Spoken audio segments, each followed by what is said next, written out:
군주로는 파멸의 위기에 몰린 44살 외교관이 쓴 책입니다. 니콜로 마키아벨리는 1469년 이탈리아에서 태어났습니다. 메디치 가문이 민중의 외면을 받던 시절에 피렌체 출신의 잘 나가던 정치인이었습니다. 피렌체 공화국 제2서기국장을 맡아 왕도 만나고 황제도 만나면서 제법 권세를 누렸습니다.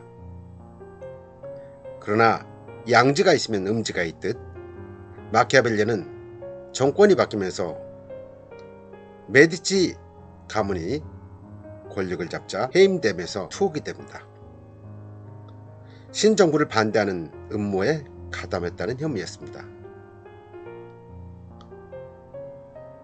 문도 당하고 삶이 이보다 더 처참할 수는 없었죠.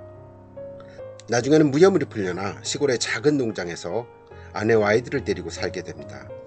이곳에서 낮에는 고민하고 저녁이 되면 책상에 앉아 권력을 얻는 방법, 권력을 유지하는 방법, 그리고 정치 상황의 희생양이 되지 않는 방법 등에 대해서 골똘히 생각하고 그런 단상들을 정리하기 시작한 겁니다. 무슨 생각을 하고 했을까요? 쓴 책을 군주에게 바치고 능력을 인정받아서 공직에 다시 복귀하고 싶었던 것입니다. 자신의 분석 능력이 강렬하게 드러나는 책을 써서 군주에게 바친다면 틀림없이 자신을 다시 써줄 것이라고 확신했던 것입니다. 이렇게 해서 탄생한 책이 바로 많은 사람들한테 회자되고 있는 군주론입니다.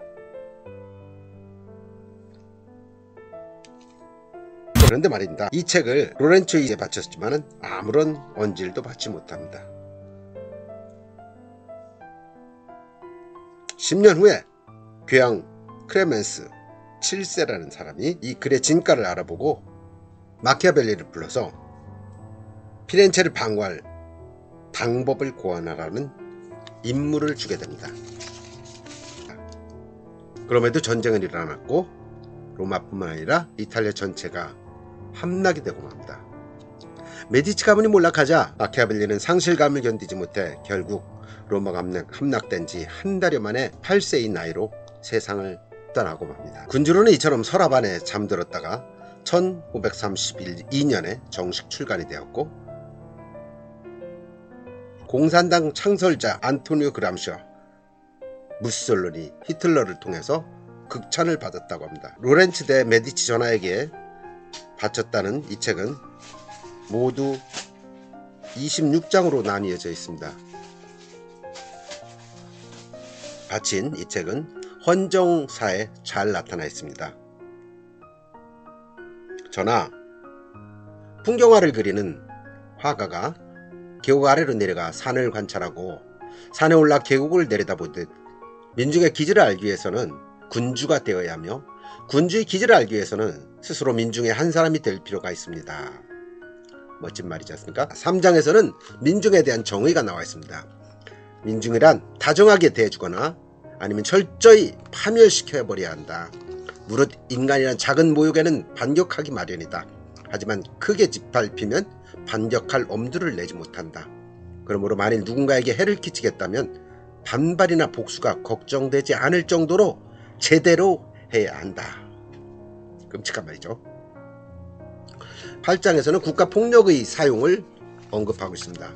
국가를 점령할 때는 어느 정도의 폭력과 잔혹 행위가 필요한지를 판단해야 한다. 그것을 정기적으로 되풀이해야 할 필요가 없도록 일거에 한꺼번에 행해야 한다. 폭력 사용을 멈추는 순간부터 민중은 안심할 것이다. 그 다음에는 그들을 너그럽게 대해서 당신의 편으로 끌어들이면 된다.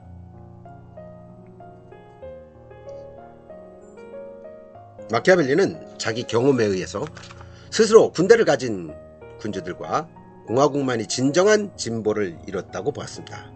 반면에 용병대는 문제만을 일으켰다. 민병대를 갖춘 공화국은 용병대를 고용한 공화국보다 정병의 희생양이 될 가능성이 적다고 보았습니다. 마키아벨리는 로마와 스파르타는 오랫동안 군비를 잘 갖췄던 덕분에 자주성을 지켰고 스위스도 마찬가지였다고 말합니다. 반면 용병대를 고용했던 고대 국가 카르타고는 로마와의 전쟁 후 용병대가 반란을 일으켜 위험에 처했다는 경험을 털어놓습니다. 따라서 자기 군대의 힘에 기초하지 않은 권력의 명성보다 더 취약하고 불안정한 것은 없다고 말을 합니다.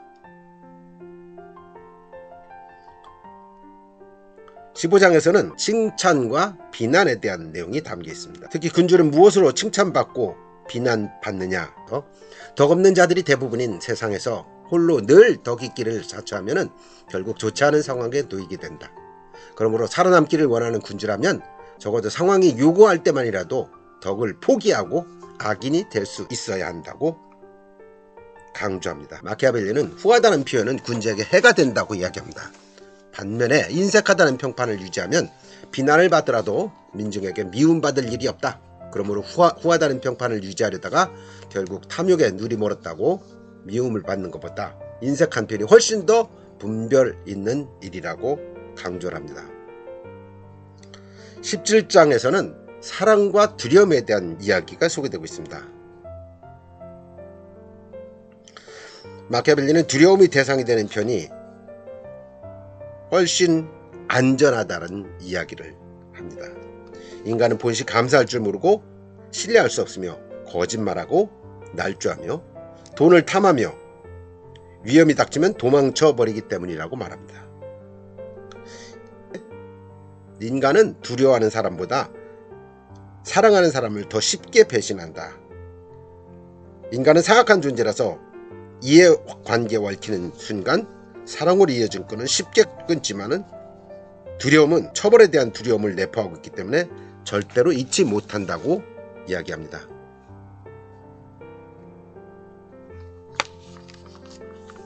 마키아벨리는 또한 군주는 다른 이의 재산을 압수해서는 안 된다고 합니다. 인간은 자기 아버지의 죽음보다도 아버지가 남긴 재산을 빼앗긴 일을 더욱 오래 기억한다고 생각하고 있습니다.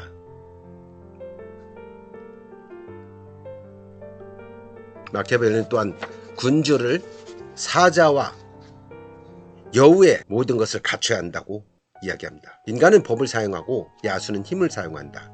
그러나 법만으로 부족할 때는 힘을 사용해야 한다고 말합니다.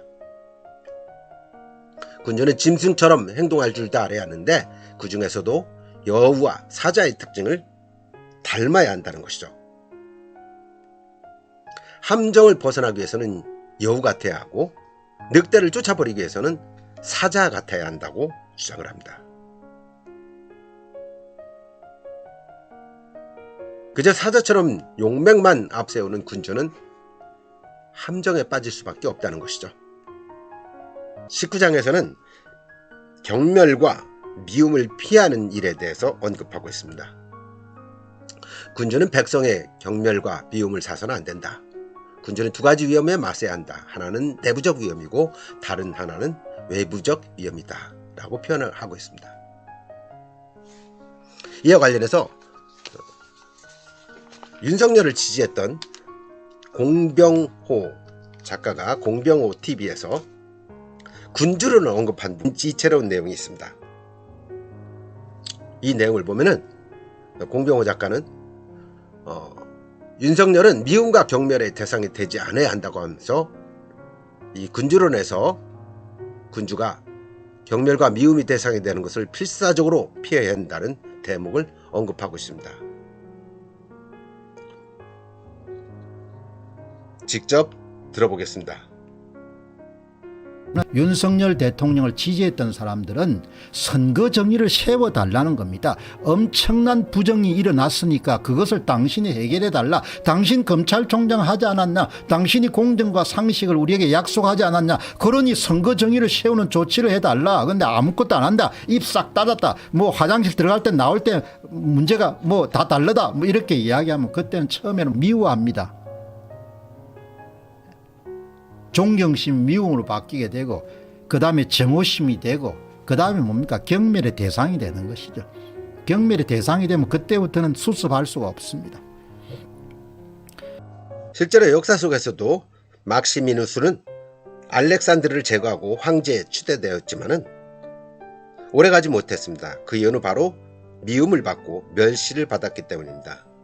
그가 멸시를 받았던 첫 번째 이유는 양치기 출신이었다는 것이 드러났기 때문이고요. 두 번째는 그가 잔악한 행위를 통해서 많은 사람들을 처형함으로써 미움을 산 때문이라고 언급하고 있습니다.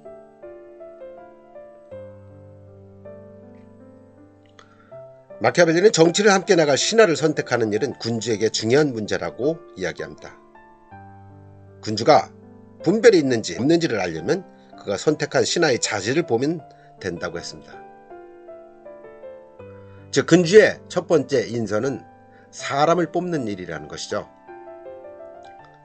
적재적소에 알맞은 인재를 알맞은 자리에 잘 쓰는 것, 이것이 군주의 첫 번째 덕목이라는 것입니다.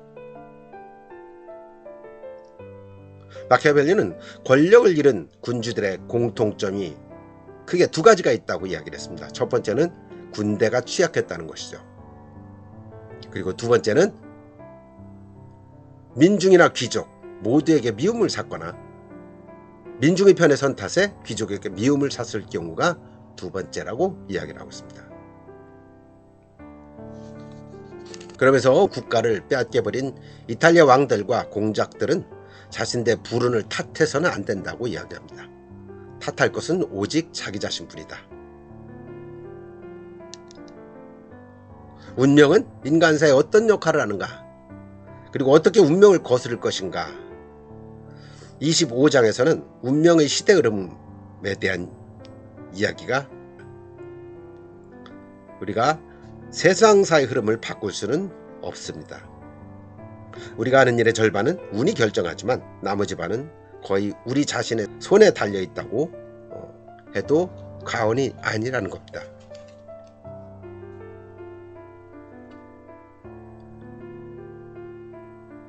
운명은 마치 사납게 범람하는 강물과도 같다는 것이죠. 그런 강을 피해 도망칠 뿐 누구도 경류에 저항할 수도 흐름을 멈추게 할 수도 없다는 것이죠. 그러나 지금 강이 무섭다고 강이 무섭게 날뛴다고 평화로울 때조차 대비할 수 없다는 것은 아니라는 거죠. 평소에 둑과 제방을 쌓아두면 물이 차오르더라도 걱정할 필요가 없다. 강물이 범람해도 예전처럼 무섭지는 않을 것이다. 운명은 통제 조치를 하지 않았을 때 맹위를 부린다. 이것은 마치 사나운 물이 이를 억누를 수 있는 둑도 제방도 없는 곳으로 넘쳐 흐르는 것과도 같다고 말합니다. 군주도 변화하는 시대에 발맞추면 성공하지만 시대와 다른 길을 걸으면 실패한다고 강조하고 있습니다. 이 책이 내리는 결론입니다. 운명은 끊임없이 변하고 인간은 전과 동일한 태도를 고수하려고 한다. 하지만 운명이 원하는 방법과 인간이 원하는 방법이 같아야 성공할 수 있다는 것입니다. 그 방법이 시대 상황에 알맞다면 성공을 거둘 것이고 그렇지 않다면 불행으로 이어질 것이라고 말하고 있습니다. 자, 지금까지 군주론 재밌게 보셨나요? 내용이 좋았다면 구독 그리고 좋아요 댓글로 화답해 주시면 제게 큰 힘이 됩니다. 여러분 감사합니다.